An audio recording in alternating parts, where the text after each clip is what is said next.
What's going on, guys? JT with another Throwback Thursday. So I'm doing this second one today because I want to get this in because I am finding these cars on eBay, and I kind of did want to introduce you guys to some of these older companies. So we're going to talk real quick about a company named Marui. So they did have several car kits out in the 80s to around the 90s and stuff like that. Then they kind of faded away. But of course, the first one we're going to talk about is going to be this Datsun Big Bear.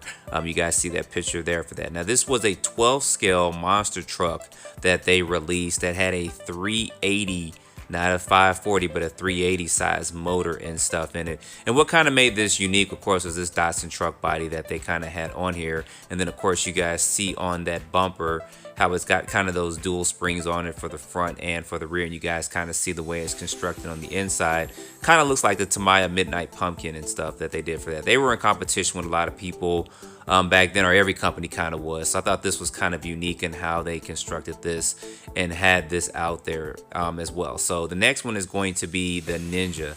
So this was a 4-wheel drive buggy, and it came with the pistol grip radio. I think this was my first time actually seeing one of these in the 80s when this first came out, that pistol grip radio. But it came ready to run in there, and of course it had coilover shocks and stuff. And yes, that is a AM radio. That is not a FM or 2.4. I believe they were transitioning over to, I can't remember the exact specs on that, but that was that. And then they also released something was kind of an updated version, was this Samurai buggy. Now, for me, I think this was kind of in competition with the Kyosho Javelin that they had out at that particular time, but this was a complete kit that they sold as well, so you had to put this one together. And then later they released the Shogun, which I thought was kind of a competition with the Kyosho Salute, which was a 4-wheel drive buggy based off the Optima series.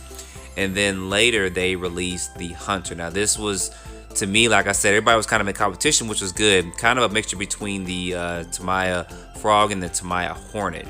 Now this was a kit too as well that you had to put together, but to me, I mean, it was kind of good for that kind of competition because it gave you more options and stuff. Although this company wasn't as popular as Tamiya Kyosho was back in the days, but it was a kit that you had to put together. I think the Ninja was the only one they had ready to run out there when they started getting the ready to run stuff. So the last one is going to be this one right here. Like I said, all these are on eBay, but when I saw this one, I was like, oh my gosh, this is out there. I might have to pull the trigger, but I'll leave links in all the description if you guys want to check these out for this.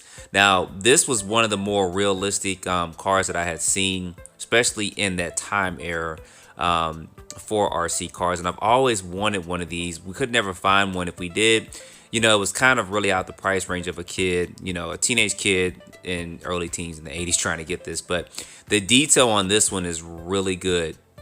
This was 2-wheel drive, and of course it's brushed, and you don't want to get this and put brushless in it and go 3S and stuff like that, because this is kind of a collector's item here for this one. But you guys can see the chassis layout and stuff, which is pretty cool. So I hope somebody does come back and start releasing stuff like this. That'll be pretty cool to see some stuff like this back out there.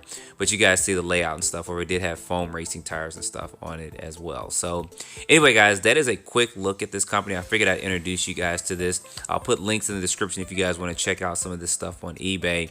And as always, don't forget to like, subscribe, and stay tuned for more videos. Thanks for watching.